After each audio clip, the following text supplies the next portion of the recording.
अस्सलाम वालेकुम। हुण असीं डिस्कस करने कि पनीरी नूं खाद धान दी 1509 पनीरी नूं खाद किहड़ी इस्तेमाल करनी, किस किस टाइम ते इस्तेमाल करनी। कई दोस्त पनीरी दे विच जिंक दा इस्तेमाल नहीं करते, बाद विच उन्हां नूं ज़्यादा खर्चा इस्तेमाल करके जिंक इस्तेमाल करनी पैंदी है।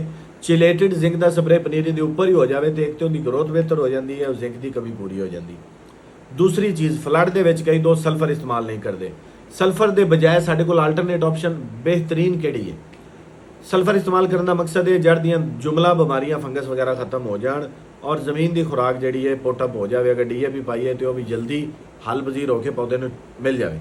वो रिप्लेसमेंट मैगनीशियम सल्फेट इस्तेमाल कर सकते हैं। मैगनीशियम सल्फेट अगर कापर वाला नीला है तो एज अ फंजीसाइड भी काम कर जाता है, बहुत अच्छी चीज़ हैगी है मैगनीशियम सल्फेट। अच्छा, हुण आ जाने जड़ी बूटी मार स्प्रे। पनीरी दे विच जड़ी बूटी मार स्प्रे वास्ते बड़ी बड़ी शॉर्ट जी ब्रैकेट होंदी विंडो। जिस वक्त जड़ी बूटी सारी निकल आवे उस वक्त जड़ी बूटी मार सल्फेट जो स्प्रे है वह लाजमी कर देना चाहिए। ये डब्बा पैकिंग के काफ़ी कंपनियां दे रही मुख्तलिफ स्प्रे ने, केमिस्ट्री एक ही है। वो जो स्प्रे है वो फी एक डोज होंगी है, लिहाजा तुम टैंकी के हिसाब से डोज बना के जिस वक्त जड़ी बूटी सारी निकल आए उस वक्त उनका स्प्रे कर देना। मिंस्टा के नाम से भी आ रहा, क्लोवर प्लस के नाम से आ रहा, दीगर कंपनियां दीगर नामों से दे रही हैं। मुंजी नूं कुछ भी नहीं होता, सारी जड़ी बूटी खत्म हो जाती।